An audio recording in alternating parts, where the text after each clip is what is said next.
Thank you, Senator Burr. You heard some concerns about the child care plan, which is part of the BBB, and you might ask yourself, why is it that it's got all these problems? And I'm going to talk about the process.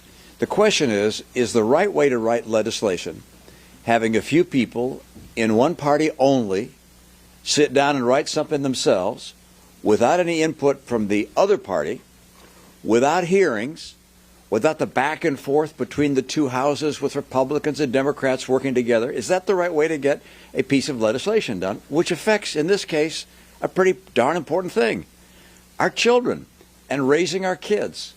Now, we've looked at what the Democrats have put together by themselves and have pointed out some of the flaws in it, some real problems.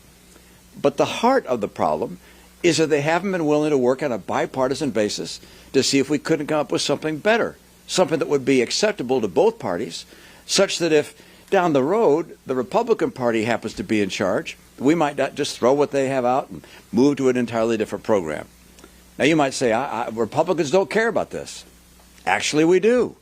You may not have noticed, but early on, it's up there.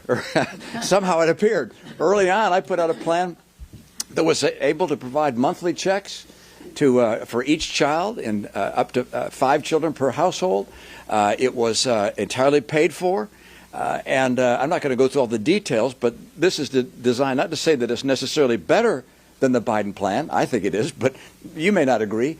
But the idea is we care about this issue and are willing to work with Democrats to find common ground and to create something that works with public input, with hearings, with bipartisanship.